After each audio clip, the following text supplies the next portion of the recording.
بسم اللہ الرحمن الرحیم۔ السلام علیکم ورحمۃ اللہ وبرکاتہ۔ آسان قرآن چینل کے دینی اور معاشرتی مسائل کے سلسلے کا ایک نہایت اہم مسئلہ جو ایک سائل کی طرف سے مفتیان کرام کو پیش کیا گیا ہے، اور اس مسئلے کا مفتیان کرام کے فتوے کی روشنی میں مستند جواب ملاحظہ فرمائیں۔ حصول ملازمت کے امتحان میں اپنی جگہ کسی دوسرے کو بٹھا کر نوکری حاصل کرنا اور اس کی تنخواہ کا کیا حکم ہے؟ آئیے بلا تمہید ایک سائل کا سوال ملاحظہ فرمائیں اور پھر جواب۔ میں ایک سرکاری سکول میں عربی کا استاد ہوں۔ میں نے ملازمت کے لیے NTS ٹیسٹ میں اپنی جگہ کسی دوسرے شخص کو بٹھایا تھا۔ یہ NTS ٹیسٹ جو ہے یہ ملازمت کے لیے لیا جاتا ہے، کیونکہ ٹیسٹ میں انگریزی وغیرہ کے مضمون بھی ہوتے ہیں، اور پھر میں نے 2 ڈگریاں BA اور MA جعلی بھی بنوائی تھی۔ اس طرح مجھے یہ نوکری مل گئی۔ اب سوال یہ ہے کہ میرے لیے یہ تنخواہ حلال ہے یا نہیں، اور اگر حرام ہے تو پھر جو تنخواہ میں نے لے لی ہے تو کس طرح واپس کروں؟ باقی میں عربی اچھی طرح پڑھا سکتا ہوں۔ اس میں سوال ملاحظہ فرمائیں، 2 چیزیں پوچھی گئی ہیں۔ ایک تو یہ ہے کہ جعلی طریقے سے ایک شخص نے نوکری حاصل کی ہے، پھر یہ پوچھا ہے کہ وہ شخص اہل ہے یا نہیں ہے۔ اگر کوئی شخص اہل ہے اس جاب کے لیے، مطلب وہ والا کام کر سکتا ہے اچھے طریقے سے، جو نوکری اس کے ذمہ یا جو ڈیوٹی اس کے ذمہ لگ گئی ہے، تو کیا پھر بھی اس کے لیے جائز ہے یا نہیں ہے؟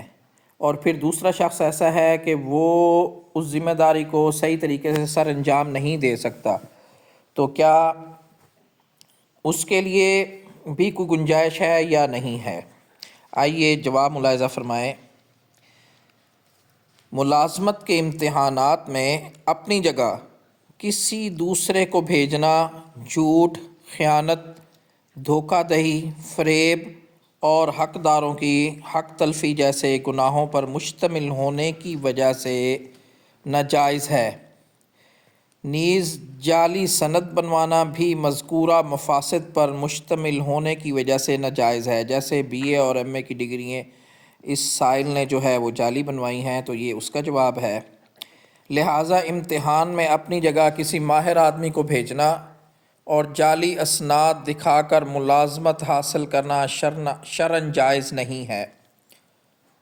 صورت مسئولہ آپ کا عمل کئی گناہوں پر مشتمل ہونے کی وجہ سے ناجائز تھا، اس پر سچے دل سے توبہ اور استغفار کرنا لازم ہے۔ اب وہ دوسرا سوال کہ کوئی شخص ملازمت تو اس نے جعلی طریقے سے حاصل کی ہے لیکن وہ اہل ہے، تو اس کا جواب یہ ہے کہ باقی اگر آپ نے اس طرح ملازمت حاصل کر لی ہے تو ایسی ملازمت سے ملنے والی تنخواہ کے حلال یا حرام ہونے سے متعلق ضابطہ یہ ہے کہ اگر آپ متعلقہ ملازمت اور نوکری کی صلاحیت رکھتے ہیں اور اس کے تمام امور دیانتداری کے ساتھ انجام دیتے ہیں، یعنی مطلوبہ وقت دینے کے ساتھ ساتھ وہ ذمہ داری اسی معیار کے مطابق ادا کرتے ہیں جو اس منصب کے لیے مطلوب ہے، تو آپ کی تنخواہ حلال ہوگی۔ اس لیے تنخواہ کے حلال ہونے کا تعلق فرائض کی درست ادائیگی سے ہے۔ بہت اہم مسئلہ ہے۔ اگر کسی نے دھوکہ دہی سے جاب حاصل کر لی ہے لیکن وہ اس جاب کے لیے اہل ہے، تو اگرچہ یہ اس کا ناجائز عمل ہے لیکن اہل ہونے کی وجہ سے اس کی تنخواہ جس کام کی وہ لے رہا ہے، اگر وہ اس کے لیے اہل ہے تو تنخواہ اس کی حلال ہوگی۔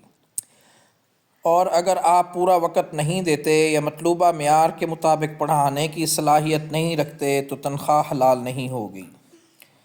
یہ ان تمام لوگوں کے لیے ہے جو لوگ اگرچہ جنہوں نے جائز صحیح طریقے سے جاب حاصل کی ہے لیکن ان میں پورا وقت نہیں دیتے جو معاہدے کے مطابق طے ہوا ہے، یا معاہدے کے مطابق جو فرائض اس کے طے ہوئے ہیں اس کی درست ادائیگی وہ نہیں کرتے تو ان کی تنخواہ جائز طریقے سے آنے والوں کی بھی حلال نہیں ہوگی۔ یہاں یہ اصول بتا دیا گیا ہے۔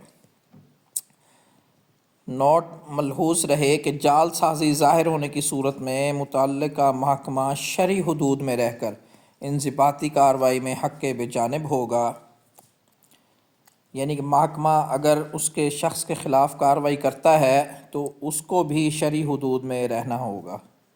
دعا ہے اللہ پاک ہمیں دین کی صحیح سمجھ اور عمل کی توفیق نصیب فرمائے، آمین یا رب العالمین۔